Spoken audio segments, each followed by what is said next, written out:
So when we say magnetism, it's the property of a material to attract or repel other magnetic materials. So yung fundamental law of magnetism, like poles repel and unlike poles attract. So parang dun kanina din sa Coulomb's law, no? Like charges, repel. Okay? Unlike charge attract, no? So ito naman, syempre kapag north to north, no, magre-repel siya. South to south, magre-repel siya. Pero pag north to south, north and south, so mag-attract, ganun din yung south and north. Okay? So, may types of magnets dito, yung tinatawag na natural tsaka artificial magnet. When we say natural magnet, it's a natural material that exhibits permanent magnetism such as lodestone or magnetite.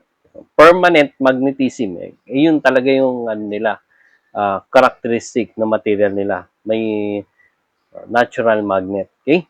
Artificial magnet naman, these are produced by exposing or subjecting a magnetic material into magnetizing force. Okay? So, ginagamitan ng magnetizing force. Pero hindi lahat ng klase ng material yon. Doon lang sa mga magnetic material. Okay? Yun yung ginagawa ng artificial magnet. Okay? So, may comparison dito yung permanent versus temporary magnet. So, tignan nyo yung differences. Okay? Yung ibang terminology, siguro i-define na lang sa later on. Okay? Yung, katulad ng retentivity, so later on na lang yan. No? So, pag permanent magnet, it is made of hard magnetic material. Pag temporary naman, soft. Yun ang difference nila. Okay? And permanent magnet is hard to demagnetize. No? Tanggalin yung magnet sa kanila. No? Hard to demagnetize. It requires higher coercive force. Okay? Kumpara naman dito, easy to demagnetize. Okay? And dahil nga easy to demagnetize, it requires only a lower coercive force. Okay? And then, it is with high, permanent magnet is with high retentivity, and temporary has low. Permanent is higher, with higher residual magnetism, while temporary magnet is lower. So, permanent with higher hysteresis. Pag temporary magnet, lower hysteresis. So, yung permanent magnet usually used in meters, headphones, loudspeakers, radar transmitting tubes. Whereas yung temporary magnet, ginagamit sa mga transformer, chokes, relays, and circuit breakers. Okay? So, in case lang, tanungin yung mga doon, mga charges, mga possible application. Okay? So, dito tayo sa mga parameters ng mga magnet. Magnetism. So, magnetic flux. Okay? So, yung kanyang notation is pi. Okay? Pi as in PHI. No? So, the total number of magnetic lines of force leaving or entering the pole of magnet. Okay? Ito yun, no? Ayan yun. Okay? Yan yung total number of magnetic lines of force. Okay? So, yung pi, yung magnetic flux is also the magnetic lines of force. Ang unit niya ay Weber kapag SI unit. So, yung isa naman, Maxwell. Sa conversion nila, that is 1 Weber is equals to 10 raised to 8 Maxwell. Okay? So, and in case ang given ay naka-line of force, ang 1 Maxwell equal yan sa 1 line of force. Okay? Next. So, next is flux density. Okay? Flux density. Ang kanyang notation ay capital B. So, the number, hindi katulad nung kanina, letter D. Yung density din yun, D. Ito naman, B, flux density. So, magnetic flux density, to be specific. So, the number of magnetic field lines per unit area. Okay? Given of a section perpendicular to the direction of flux. So, lagyan mo dito ng area. So, pwede mo makuha yung, let's say, maglagay ka ng 1, let's say 1 millimeter square area. Then, kukunin mo yung, ilan ba yung number of flux na dumaan doon na perpendicular, no? Dun sa area na yon, no? So, that is the flux density divided by, equals to the magnetic flux divided by area. Okay. So, usual density na per meter square. Ganun, no? So, yung SI unit, that is Weber per meter square or Tesla, T. No? Kapag CGS naman, Maxwell per centimeter square or Gauss, G. Okay? So, yung 1 Tesla, yung conversion yan, is 10 raised to 4 Gauss. Okay? So, take note of that. Okay? Ang daming ano dito for conversion sa formula. Okay, di ba? Okay. Okay, next.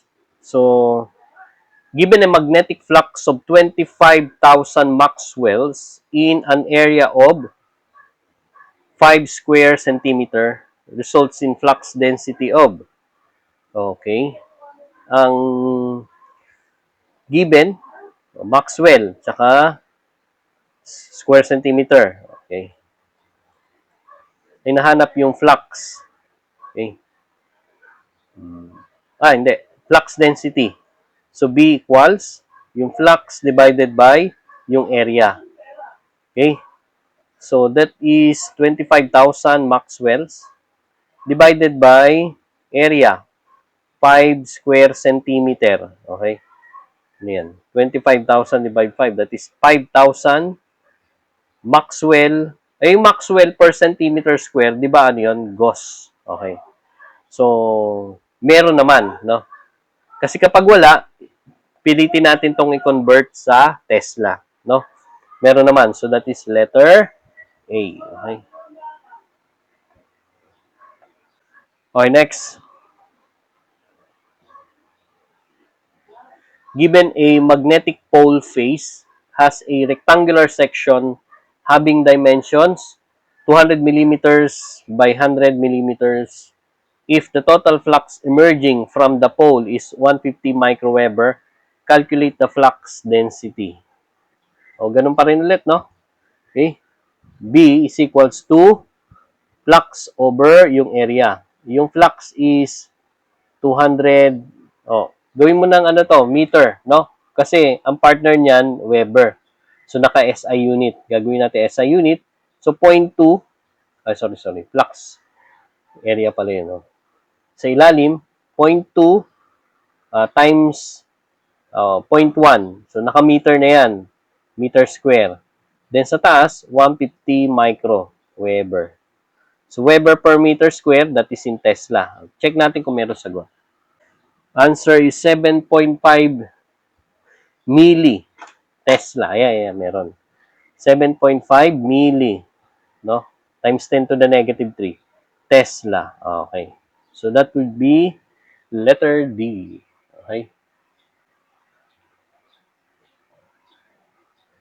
Okay, next. So, electromagnetism. So, that is defined as magnetism associated with electric charges that are moving, such as the flow of electric current. Okay? So, ito yung mga magnetism na dahil may given na electric charge. Okay?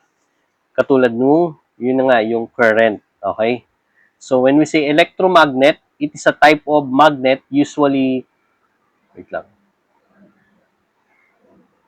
usually consists of wire wound into a coil in which the magnetic field is produced by an electric current. So, ito yung yung dating mga pinapa-project ng elementary, no? Yung pako, tapos lalagyan ng ng coil. Okay? Tapos susuplayan ng battery. Okay? So syempre magkakaroon ng kuryente doon, and then magke-create to ng magnetic field. Okay? So ito yung magnetic field. So, from north papunta ng south yung magnetic field niyan. Okay? And then kapag dikit sa ibang metal to, halimbawa mga thumbtacks o mga maliliit na pako, no? Makukuha niya. Okay? So yun. Kapag naman electromagnetic induction, it is the production of electric current, potential, or voltage due to magnetism. Okay. So, kabaligtaran, no? So, magpuproduce ng electric current dahil dun sa magnetism. Okay? Yun yung electromagnetic induction. So, may mga law tayo regarding dyan sa mga electromagnetic induction later. Okay? Next is yung magnetomotive force, MMF. So, it is the magnetic force that tends to set up magnetic flux. Okay? So, ito yung counterpart ng EMF, 'di ba? Yung EMF, 'di ba, supply ng energy. Ito naman, nagse-set up ng magnetic flux. Okay? Dito sa magnetism, ito yung counterpart ng EMF. And yung formula niya is IN. That is current, no? Current times number of turns. Okay? Current times number of turns. So, MMF is the magnetomotive force. I is current in amperes. N is the number of turns. Ang unit niya ay ampere turn. Kaya, so, A times T, no? 80. Ampere turn. Yung CGS, that would be Gilbert's, which is equivalent 1 ampere turns, which is equal to 1.26 Gilberts. No? In case lang, no, nagbigay ng Gilbert, so ito yung conversion niya. Kasi ang SI unit is ampere turn. Okay? So, yun. Yung magnetic flux kasi, ang counterpart nito, ayun yung current sa electrical. Okay? Next. Magnetic field intensity or magnetic field strength. H, capital H. So it is, iba yung H na yung Henry na unit yon. Ito naman, magnetic field. Ito yung notation para sa magnetic field strength. Okay? It is the magnetomotive force per unit length in a magnetic circuit. MMF over L. Okay? Yun, divide mo lang ng length yung magnetomotive force. Okay? So, it is the magnetic field strength. MMF is magnetomotive force and L is the length. Kaya ang unit niya ay ampere turns per meter. So, ampere turns to MMF, then divide by meter. Okay? So, yung CGS is Gilberts per centimeter or Oersted. No? Yung isang lang doon, Gilberts per centimeter or Oersted. Oersted, OE. So, 1 ampere turn per meter is 0.0126 Oersted. Okay, take note of that. Okay? So,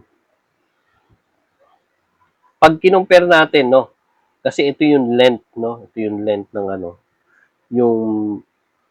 yung strength ng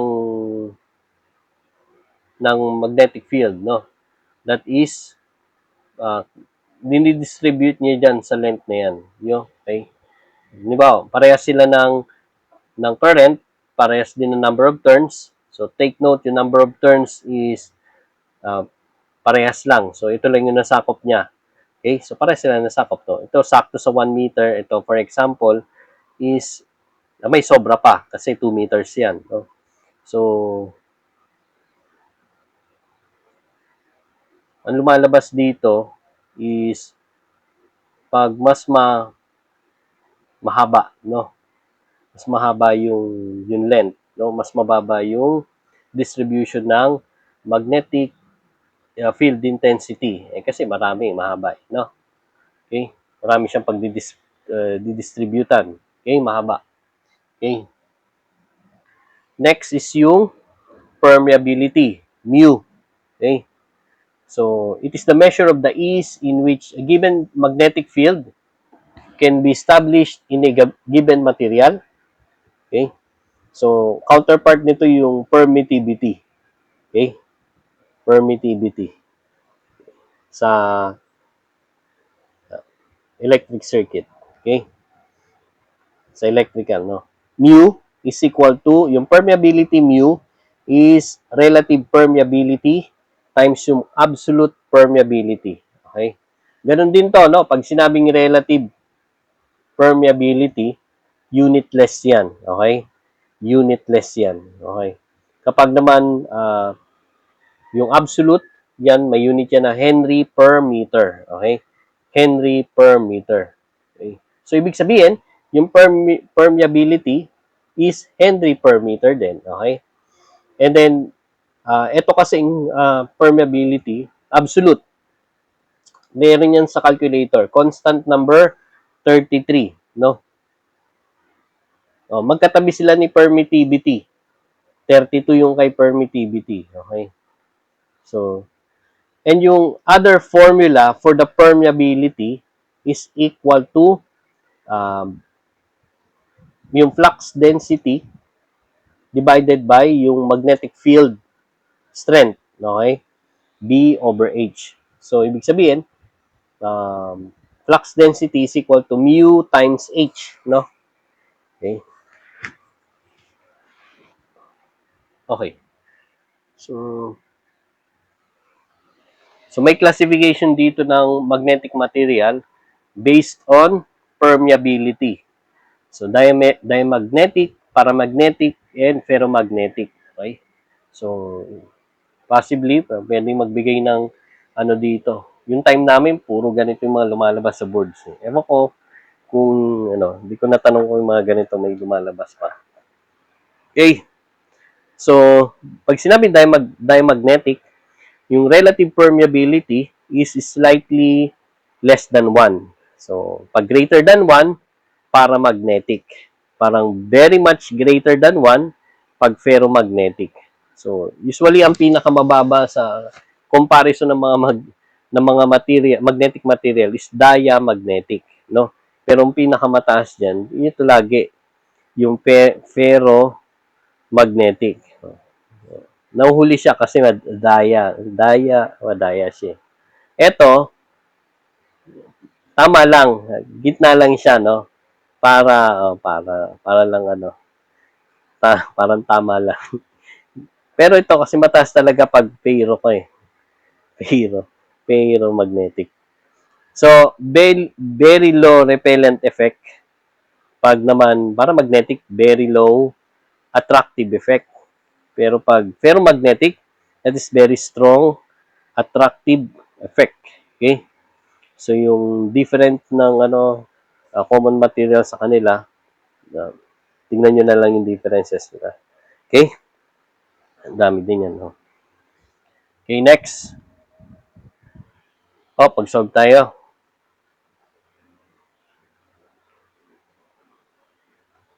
So, what is the magnetomotive force in a 75-turn coil of wire when there are 4 amperes of current through it? Okay? So, hinahanap yung magnetomotive force. May given na turn at saka number of turns at saka current. Multiply mo lang itong dalawa, IN. So, 4 times 75. That is equal to 300, no? 300 ampere turns. Okay. So, it should be letter C. Next. If a wire coil has 100 turns and carries 1.3 amperes of current, so calculate the magnetomotive force in Gilberts. Okay? Gilberts ang hinahanap. Okay? So,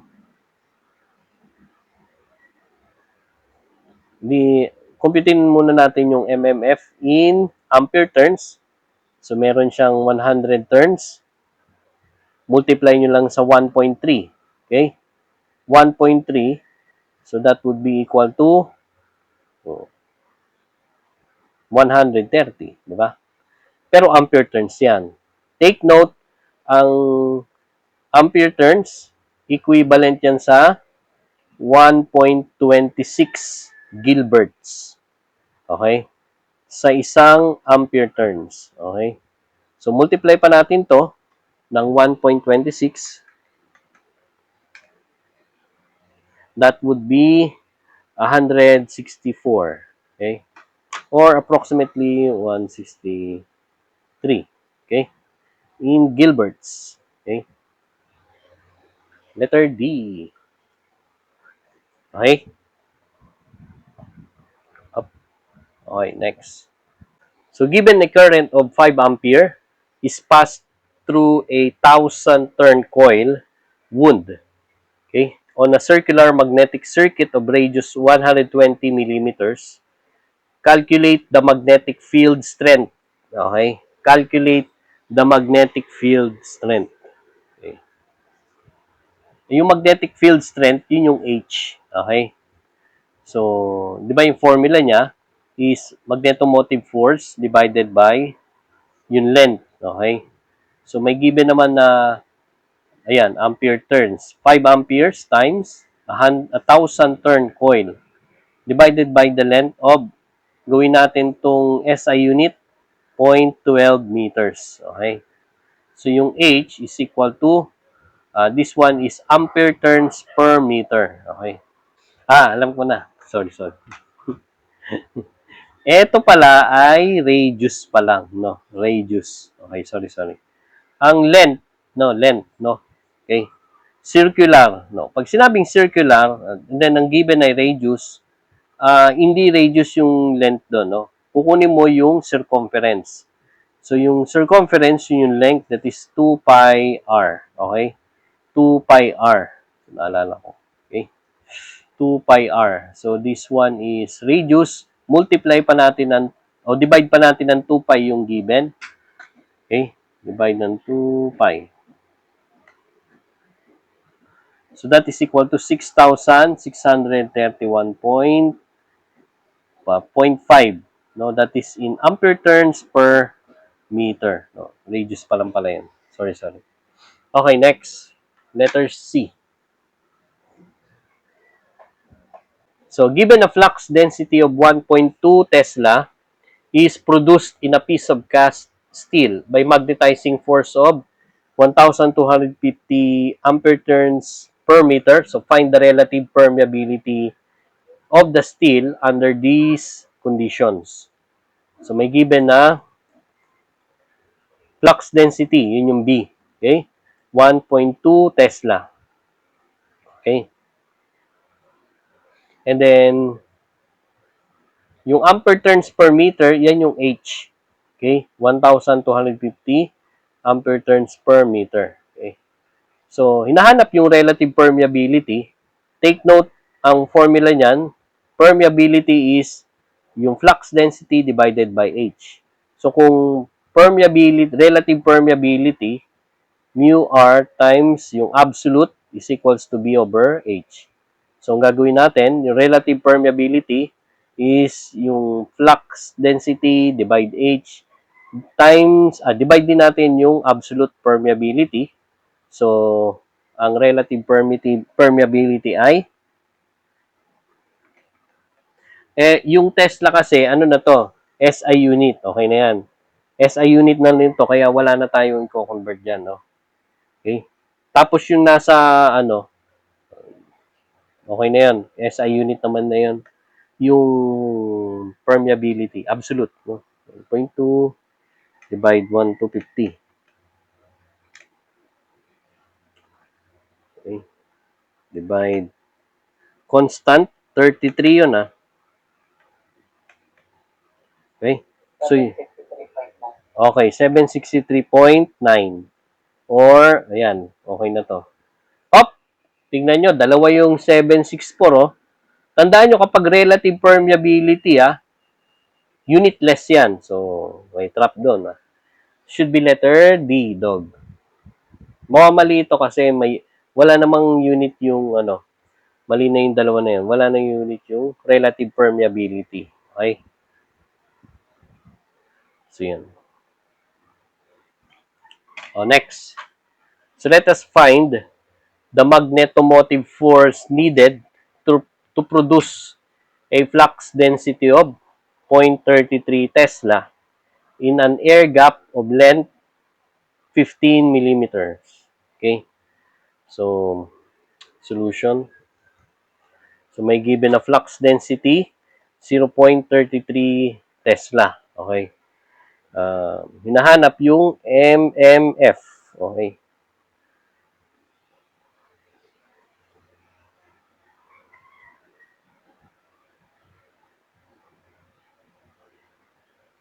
So, padadaanin natin to sa...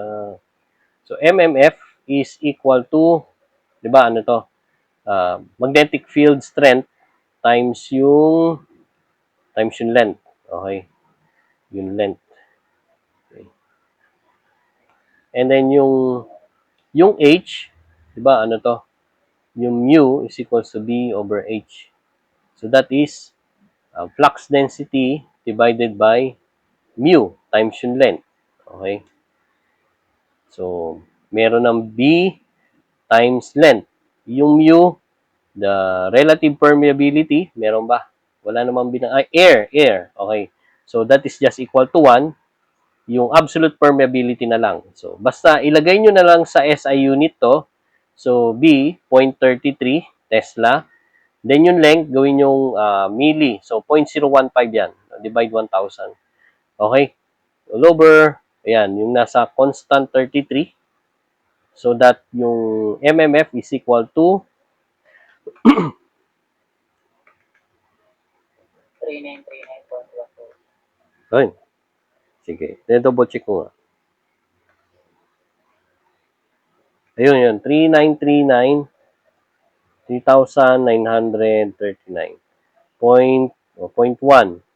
Ang MMF ay may ampere turns. Okay? So, that is equal to letter C. Okay? Okay, next. So, dito na tayo sa other parameters sa magnetism, yung reluctance magnetic circuit. So, sa reluctance R na. Okay? So, reluctance is the opposition offered in a magnetic circuit to the flow of magnetic flux. Okay? So, pagdating sa magnetic circuit, no, ang tawag do sa, yung counterpart ng resistance ay yung reluctance, no? Opposition din siya. And then, yung magnetic flux dito, ito yung equivalent na current pagdating sa electrical circuit naman, no? So, kung titignan nyo din sa figure na to, kanina pa itong tatlo na to, no? Ang tagatulak, yung MMF. Ito yung kanina, EMF do sa electrical circuit. And then yung tutulak niya, siyempre, yung current. Pagdating dito, ito yung magnetic flux. And then yung pumipigil, no, dun sa electric current, and of course, sa resistance. Pagdating dito sa magnetic circuit, yung reluctance naman. Pero yung unit, no, ito, no, reluctance is ampere turns per Weber. Okay? Kasi yung mga formula niya, no, ito, no. Yung reluctance is equal to V. Okay, ano tong V na to? Check natin. Reluctivity. Ayun, reluctivity. So, kung sa electrical circuit, resistivity to. Kapag magnetic circuit, ayan, reluctivity. Ayan, no? Reluctance o reluctivity. Kung yung sa electrical circuit, resistivity naman yung yung sa kanya, no? Ito, ang ganun lang din, no? Unit kaiba, no? Ampere turns per Weber. Ito naman, ampere turns times meter per Weber. Okay. Kapag L, of course, still the length. Of course, A is the area. And ang kabaligtaran, ang reciprocal ng reluctivity, no, ay permeability. Okay? ang kabaligtaran naman ng permittivity, ano to? Resistivity, tandaan nyo ay equivalent yan sa 1 over conductivity. No? Times L over A yan. Okay? So, dami yan, no? Yung permeability could be Weber per ampere turns meter or Henry per meter. Okay, pwede rin yan. Para may SI unit. Okay? Okay, dito tayo sa magnetic circuit. So, when we say magnetic circuit, sa magnetic circuit is made up of one or more closed loop paths, okay, containing a magnetic flux. So, yung Ohm's law for magnetic circuits ay ito. Okay? So, this is the flux. Okay? It's equal to mmf over yung reluctance. Di ba, pagdating sa electric circuits, current I is equals to voltage divided by the resistance. So, ganun din, no? Kaya siya tinawag na Ohm's law for magnetic circuits. O parehas na parehas yan kay ano, no?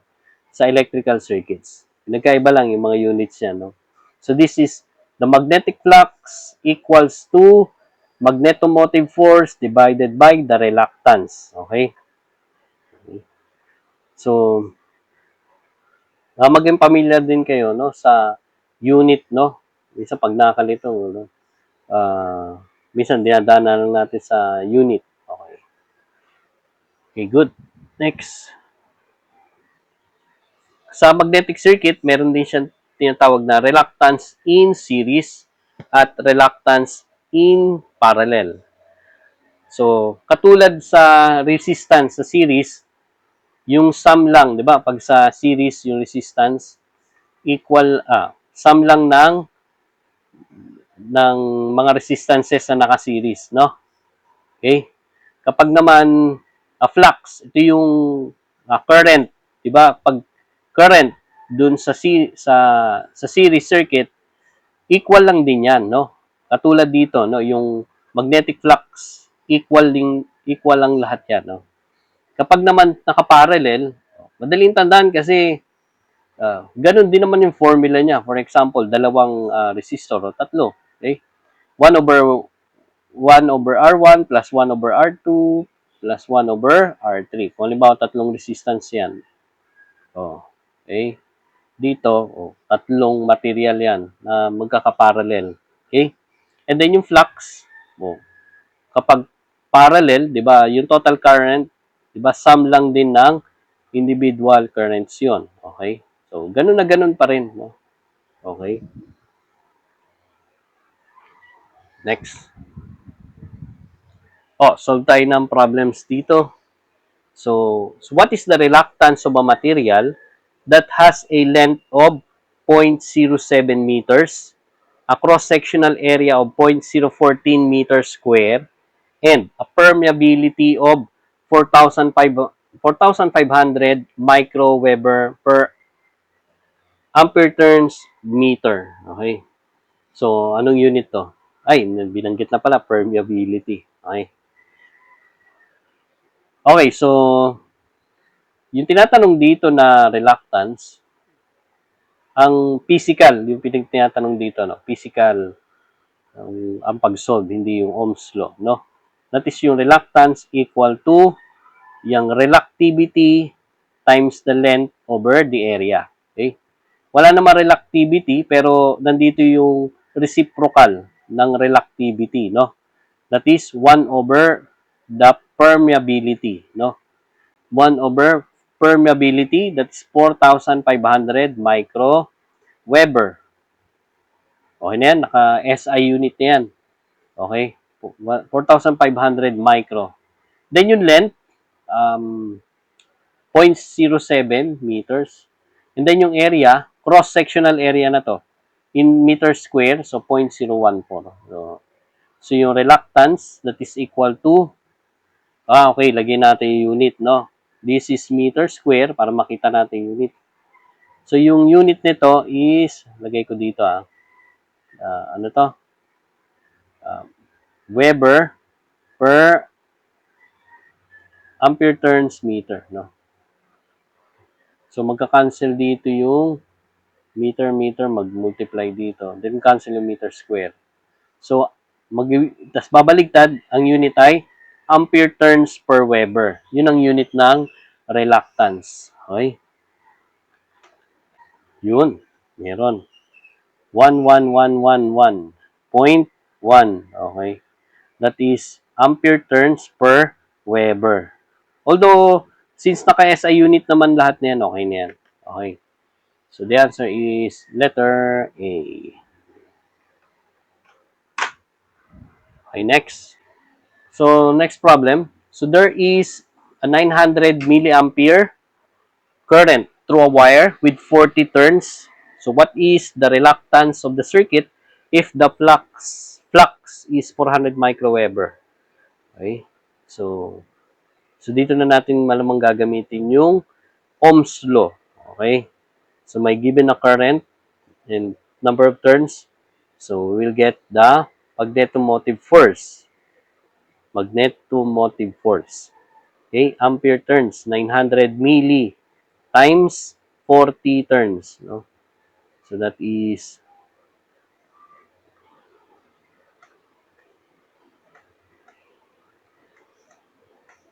36 ampere turns. Okay? And then, pag kinuha naman natin yung reluctance, that is just equivalent to mmf voltage divided by the current, that is equal to 36 ampere turns divided by, ayun, Weber, 400, yung circuit, yung flux, 400 microweber.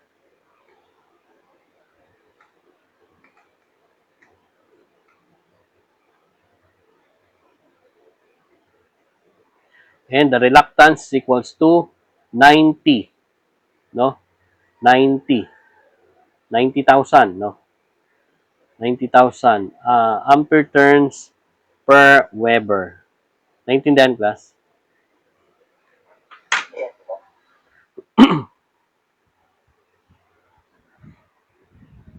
So, it should be letter D. Okay. Yung next problem. So, given ito yung magnetic circuit na talaga to, no? So, given a magnetic circuit of cross-sectional area, 0.4 centimeter square, consists of one part 3 centimeter long of material having a relative permeability of 1,200 and a second part 2 centimeter long material having a relative permeability of 750. Okay? So with an 100 turn coil carrying 2 ampere, find the value of flux existing in the circuit. Okay? So yung given na circuit class, ganun lang din katulad kanina, no? Kasi nandito yung supply. Okay? So may part 1, may part 2. Let's say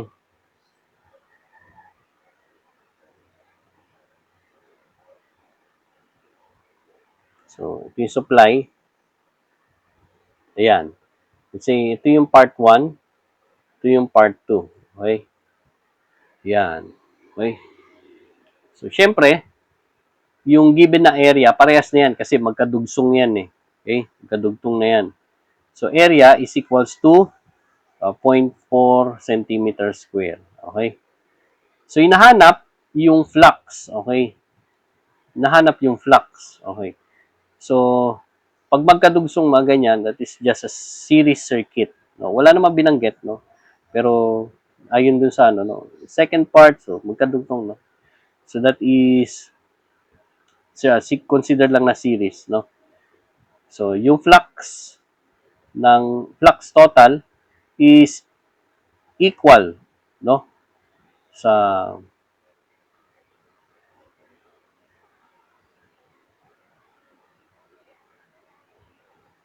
equal lang yan, no? Flux 1, flux 2, parehas lang yan. Okay? So, tingnan natin yung mga given. Doon sa part 1, check nga natin, no? Part 1, ang given ay area. So, meron na. And then, may length. Okay, may length. May relative permeability. Okay. Yung length, ito parehas to, no? Panlahatan to. Yung length, pwede magkaiba yan. 3 centimeter long. So, 0.03 meter. Okay. And then, yung relative permeability, 1,200. Okay. Doon sa part 2.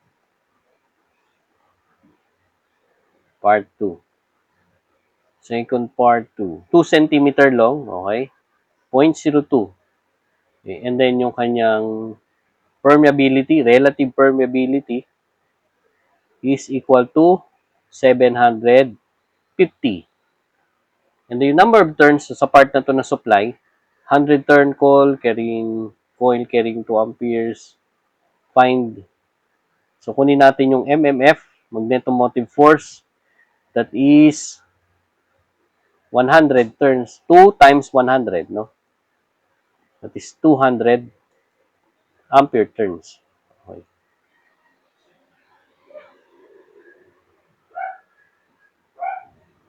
And then, kapag yung Ohm's law, no?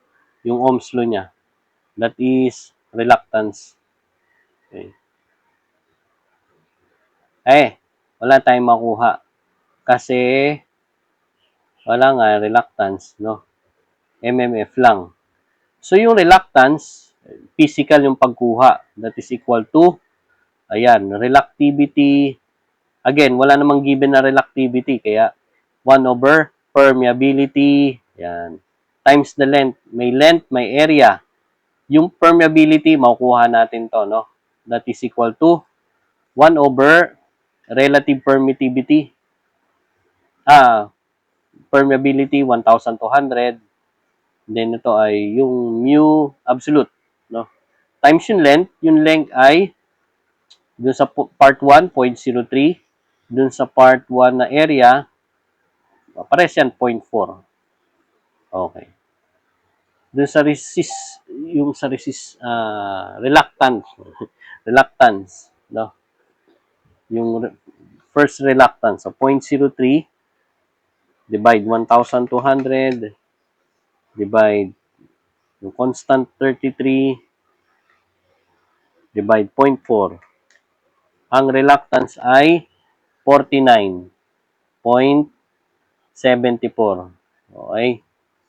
Oh. Ang ano niyan, unit ay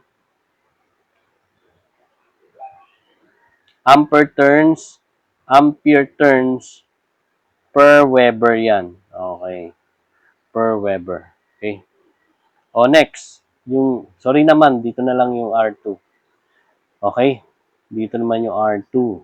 So, ganoon din. 1 over yung permeability times length over the area. Or 1 over 750 relative permeability.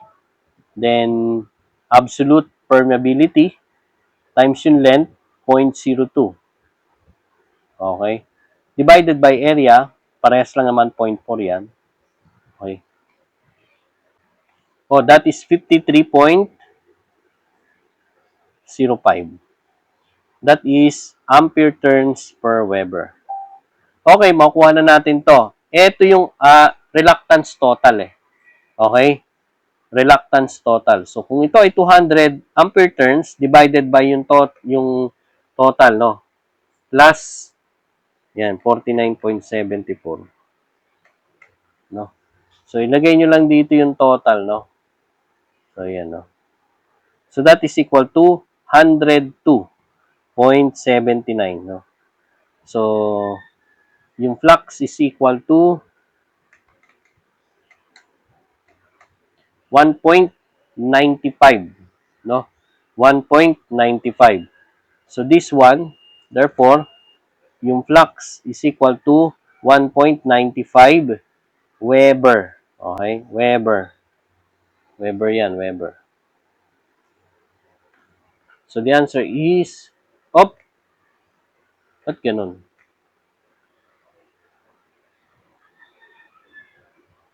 Tama ba, class? Hinalimutan ba ako? Like, Yung sa ano po, yung sa area po ba? Hindi na po bababaguhin po yan. ay, centimeter square pala to. Sorry. Multiply ko pala ng ano to. So this is yung 1 meter equal yan sa 100 centimeter, then naka-square. Okay. 0.4 divide natin ng 100 square. Sumobra ng 0. So sumobra ako ng 0 dito, class. Sorry. Ay 530,516. Dito naman 497,359. Yan. Pag inad mo,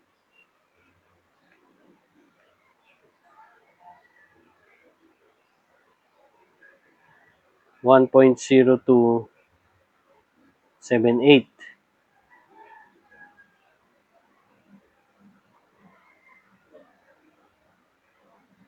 76. Okay. Times 10 raised to 6. Okay.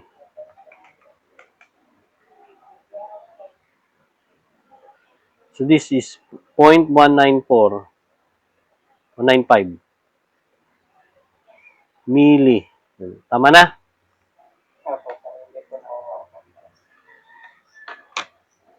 So this one is letter A. Okay, clear. Next is yung magnetic hysteresis. So pag sinabi magnetic hysteresis, it is the delayed reaction of the magnetization of a ferromagnetic material with the change of the magnetizing force. Okay? So may delayed reaction na magnetization for a given ferromagnetic material. So, yung mga terms na to, no, isa-isahin natin to, no, pagdating dun sa kabila. Okay? Pero pag sinabi residual magnetism, it is the magnetism left after the removal of magnetizing force. Okay? So, nag-apply ng magnetizing force and then nagkaroon ng natirang magnetism, no? So, hindi pa totally nawala yung magnetism. Okay? So, kaya tinawag na residual magnetism. Ang tawag dyan ay remanence or remanent magnetization. Pag sinabi naman retentivity, ito yung ability of a material to retain magnetism. Okay? So, kasi may mga material na mabilis mawala ang magnetism, no? Meron naman yung matagal. Okay? So, depende sa kanilang retentivity. So, usually kapag ferromagnetic material, matatagal talaga yung mag-retain yung mga magnetism. Okay? Then, yung coercive force na binabanggit, it is the force required to counter retentivity and thus eliminating residual magnetism. So, ito yung ina-apply para mawala ang natirang magnetism, residual magnetism. When we say coercivity, ito naman yung opposite ng retentivity. It is the intensity of the magnetic field needed to reduce the magnetization of a ferromagnetic material to 0. Okay? So, check natin yung graph ng hysteresis. Okay? So, niretain ko yung mga terminologies in case na kailanganin natin. No? Okay. So, given a ferromagnetic material, so magsimula tayo dito sa gitna. Okay? So, kapag nag-apply ka ng magnetic force, okay, doon sa ferromagnetic material, so, syempre, di ba yung flux density, ito, ang y-axis mo ay flux density sa vertical, then sa horizontal naman, yung tinatawag na yung strength, no? Magnetizing force. Okay? So, nag-apply ka ng magnetizing force, okay, dun sa ferromagnetic material. Siyempre, yung B is equal to mu times H. Di ba yung formula nila? Okay. So, siyempre, kapag tumaas yung H, tataas din yung flux density. Pero, hindi siya katulad nung, ang tawag dito ng Ohm's law, yung resistance, no, diretso lang, no? Hindi. Okay? May time na magsasaturate yung ferromagnetic material na kung saan kahit anong apply pa ng magnetizing force, hindi na tumataas yung tinatawag na flux density. Okay? So, ang gagawin, so after nung saturation, dito na, A, B, C, D, E, nakalagay dyan. A, B, C, nag-F ulit, no? Dapat maganto ulit eh. Okay? So, saturation, ang gagawin dyan is papatayin na yung force. Okay? So, hindi siya babalik dito, class, no? Once na pinatay na yan. Bakit? Kasi may tinatawag na residual magnetism, no? Hindi siya yung pag pinatay mo yung force is automatic babalik sa zero, no? Gaganon. Babalik dun sa pinanggalingan niya na path, no? Hindi. Okay, dahil sa residual magnetism, so tingnan nyo, yung magnetizing force nag-off na, pero take note, yung flux density hindi pa siya na si zero. Okay? Dapat kung dito sabay silang magsisiro, hindi. Dahil sa residual magnetism, ito yung nangyari doon sa ferromagnetic material na yan. Ito yung tinatawag niyang retentivity. So, yung hanggang dito, yung kanyang residual magnetism. Kaya naman, nag-apply ng coercive force para masiro tong flux density. So, in-applyan ng coercive force, okay, until such na masiro na siya, no? Pero dahil nag-apply ka nga ng coercive force, that is a negative magnetizing force, so syempre, hindi pa siya totally na zero. So, continuing, okay, so, magiging ganito na rin yung kanyang, kasi nga, delayed non-delayed, no? So, until such, matanggal na yung residual magnetism dito, kaka-apply mo ng coercive force. Ayan. So gano'n na naman ulit, no? So, kabaligtaran lang to, opposite lang to ng direction, no? Apply ka ulit ng magnetizing force in opposite direction. So, syempre, tumataas din yung flux density mo in a negative direction, in opposite direction. Take note that ito ay parehas may direction, kaya pwede maging negative, okay? Until such, tinanggal ulit yung, binawasan ulit yung magnetizing force until the time na matanggal yung magnetizing force. Pero dahil meron pang residual magnetism, so nag-apply ulit ng coercive force in opposite direction. So yun yung kanyang, kaya ganito yung magnetic hysteresis. Okay? So again, pag define natin yung magnetic hysteresis, it is the delayed reaction of magnetization of a ferromagnetic material. Okay? Take note that yung characteristic, no, yung formula na to, yung beta, okay, is equal to mu times H. Hindi siya yung katulad ng resistance, no, na ganito lang, yung pag tumaas yung voltage, equal sa, tataas din yung kuryente, gano'n, no? Hindi. Okay? Yung B, naglalag yan sa magnetic field strength. Okay? Kaya nahuhuli yan. Dahil kasi yung character ng magnetism ng material is may yung doon, may residual magnetism na natitira. Okay? So yun. Next. Next is yung Faraday's law of electromagnetic induction. Okay? So may dalawang law, yung Faraday's law. Number 1, electromotive force EMF is induced. Another term is to generate, no? Na nag-generate every time na yung conductor ay nagka-cut ng magnetic flux. Okay? So, itong magnet na to, no? Pinadaan mo sa conductor, magka-cut ng magnetic flux yung conductor. And then yung conductor na to, may na-detect niya na may kuryente, no? So, nag-i-induce siya ng voltage doon. Okay? Nagge-generate siya ng voltage. Yun yung first law. So, pwedeng ito yung gumagalaw, yung magnet na yan. O kaya naman yung conductor yung pinapagalaw. In any way, yan yung first law. Basta may nag-cut na magnetic flux yung conductor, may nag-generate na EMF. Okay? EMF hindi MMF. No? EMF. Okay? So, yung second law, the magnitude of the induced EMF is proportional to the relative rate of change of flux. So, ito yung second law niya. Ayan. That is, yung induced voltage is proportional dun sa pag-change ng flux. No? No? Relative. Yung induced na EMF, proportional siya sa relative rate of change of flux. Siyempre, kapag nilalabas-masok mo, halimbawa, yung magnet dyan, edi, syempre, di ba, yung nagkakat na nag-change yun. So, hinihila mo, binabalik mo, so, nag-change siya ng flux. Okay?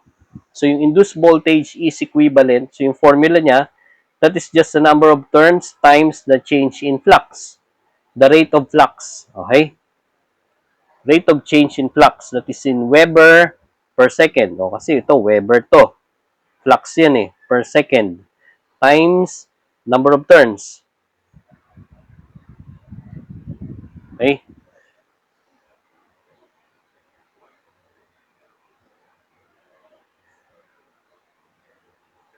Okay. So, kaya natin mag-solve ng So, let us determine the EMF induced in a coil of 200 turns when there is change in flux of 25 milliweber, linking with it in 50 milliseconds. No? So, yung solution, that is, yung induced voltage is equal to the number of turns times yung change in flux with respect to time. That is, 200 turns times 20, hindi tayo magdi-derivative dito, no? Okay na yan. Change in flux, 25 milliweber divided by 50 milliseconds. O, cancel yung milli. So, okay lang yan. SI unit, 200 times 25 divided by 50. Yan. That is equal to 100. Of course, in volts yung sagot. 100 volts. Okay. That is the induced voltage. Okay? Letter C. Okay. Okay, next. Ito naman. So what will be the induced voltage across a coil with 250 turns in a magnetic field that is changing at a rate of 8 times 10 raised to 6 Maxwells in 10 seconds. Okay. So, hinahanap ulit yung induced voltage. Okay. That is the number of turns times change in flux with respect to time yan. So, number of turns is 250 times flux. 8 times 10 raised to 6 Maxwell, no? Divided by 10 seconds. So, teka lang. Maxwell yung given, hindi naman Weber, no? Kailangan naka-SI unit. So, targetin natin na volts yung magiging sagot, no? So, gagawin natin Weber yan. Tandaan nyo, 1 Weber is equal to 10 raised to 8 Maxwells. No?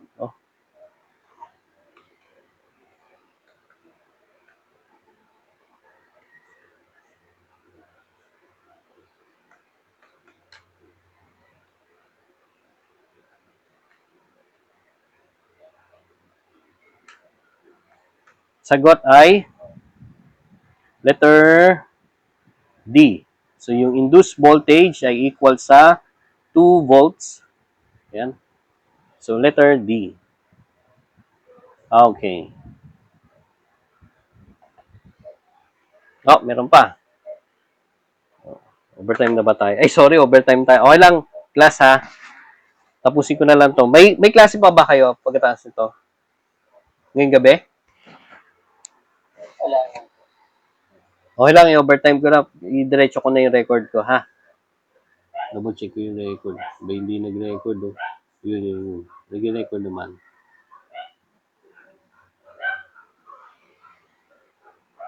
Okay, so, duloy ko lang ulit, ha?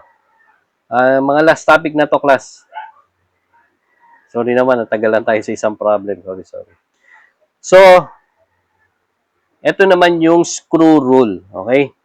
So, screw rule, if a normal right-hand thread screw is screwed along the conductor in the direction of the current, assuming conventional current flow, the direction of rotation of the screw is in the direction of the magnetic field. So, tinatawag din tong Maxwell's right-hand grip rule or corkscrew rule or right-hand thumb rule. Okay. Ganito, class, no? Kapag bumabaon kayo ng screw, let's say pababa, 'di ba, yung thumb nyo nakaturo sa baba, okay? Kapag nagbabaon kayo using screwdriver, 'di ba? Pa right, turn right para pumailalim. Yung direction ng current, yun yung doon nakaturo yung thumb nyo, okay? And yung direction ng magnetic field, so napapansin nyo, that is perpendicular, is pakanan, okay? Siyempre, kapag nag-i-screw kayo pataas, no? Pataas yung current. So take note, pakanan pa rin yung direction ng magnetic field doon. So ang tawag doon is screw rule. So yan yung relation and direction ng current and ng magnetic field. Okay? Next. And the grip rule for a solenoid, no? So it states that if the coil is gripped with the right hand, this time yung solenoid naman, ang kanyang direction yung mga fingers mo dito, yung the remaining fingers. Okay? And ang direction naman dito ng thumb yung magnetic field. Baliktaran. Okay? So ito yung current, then ito naman yung magnetic field. So ibig sabihin, ito yung north kasi north ito yung papalabas papunta sa south, no? Ganun yung direction ng magnetic field, north to south, okay? Okay.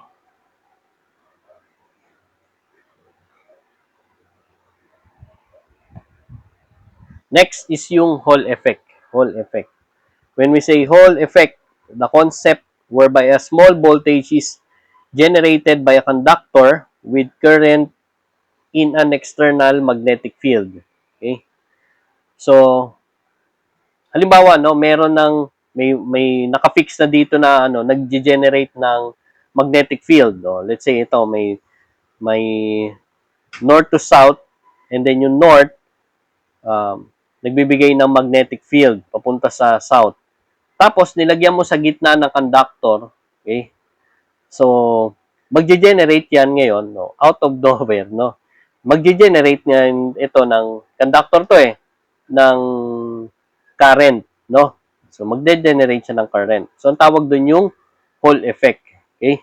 So kumuha siya ng external magnetic field, no. Yun lang, no. Tapos nagano na siya generate na siya ng current.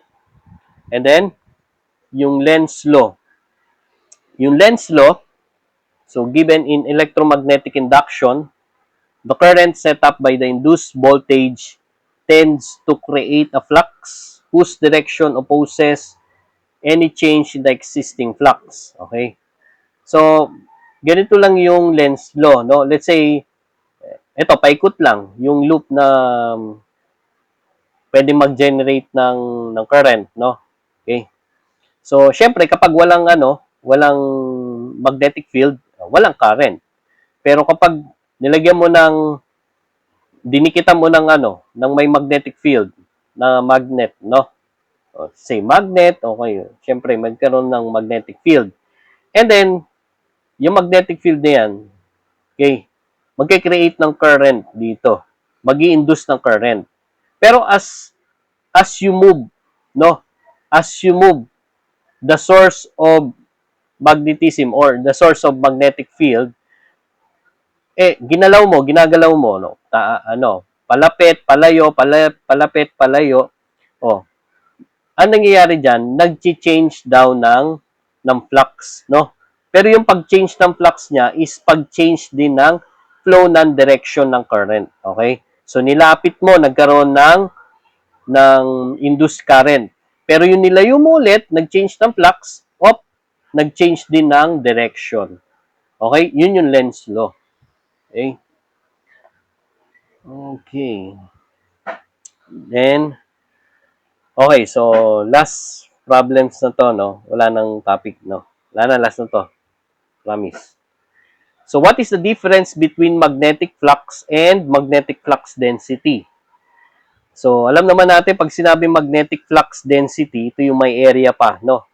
Yung amount ng magnetic flux in a given area. Pag sinabi ng mga magnetic flux, ito yung equivalent ng current, no? Ito yung mga flux, no?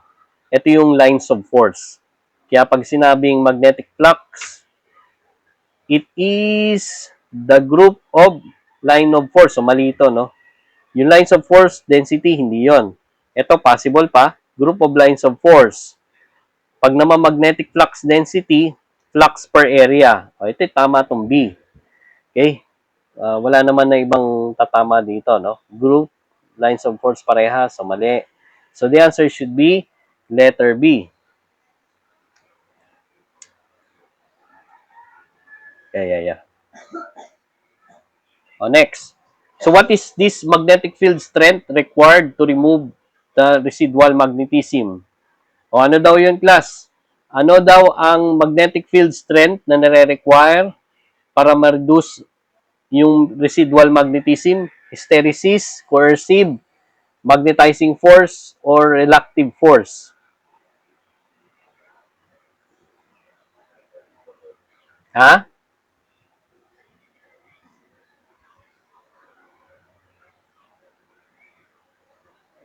Di yung katulad kanina, di ba? Di ba? Sabi ko sa inyo. Coercive force. Okay, so letter B. Okay. Next.